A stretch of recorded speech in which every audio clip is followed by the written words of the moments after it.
في تلك الليلة لم يكن أحمد يتوقع أن حياته ستتحول إلى بعضها قبل الحادث وبعده.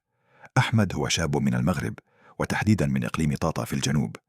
نشأ في عائلة بسيطة، وتعلم منذ صغره أن الأرض تعني العيش بكرامة. كان ينهض قبل شروق الشمس ليعمل في الحقول، ويعود في المساء متعبا لكنه سعيد، لأن والدته كانت تنتظره بابتسامة، وأخته الصغيرة كانت تجري نحوه عند سماع خطواته. لم يكن لديه أحلام كثيرة، فقط كان يرغب في منزل دافئ وأمان ومستقبل أفضل لأسرته. في مساء 8 من شتنبر 2023 تغير كل شيء. في تلك الليلة أصاب زلزال الحوزة مناطق واسعة في المغرب. لم يكن أحمد في المنزل أثناء حدوث الزلزال، بل كان في طريق عودته. في بضع دقائق تحولت الأرض إلى فوضى، والجدران إلى غبار، والأصوات إلى صمت مخيف. عندما وصل أحمد إلى مكان منزله لم يجده. كان يحيط به الركام، فقط ركام.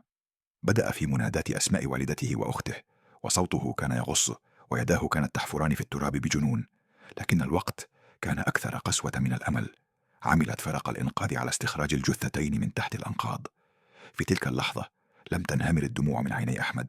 الصدمة كانت أكبر مما يمكن أن تحمله الدموع. مرت الأيام ببطء وثقل. بات أحمد في العراء تحت السماء، بلا مأوى ولا كهرباء ولا ماء. كان يجلس ليلا يتأمل المكان الذي كان منزلا، ويسترجع الضحكات ورائحة الخبز وصوت والدته تناديه.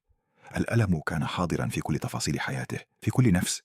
بعد عدة أسابيع، وبينما كان الحزن لا يزال حادا، اتخذ أحمد قرارا شاقا. بدلا من أن ينزوي في نفسه، قرر الانضمام إلى فرق المتطوعين. بدأ يساعد في إزالة الأنقاض وتوزيع المساعدات ودعم الأسر المنكوبة.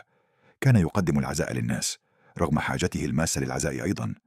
قال مرة لأحد المتطوعين: لقد فقدت الكثير، لكن إذا توقفت سأفقد روحي أيضا.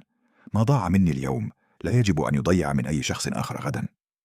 لم يصبح أحمد بطلا مشهورا في الأخبار، ولم تكتب قصته في العناوين البارزة، لكنه أصبح رمزا للشخص الذي يتعرض للكسر لكنه لا يرضى بالاستسلام.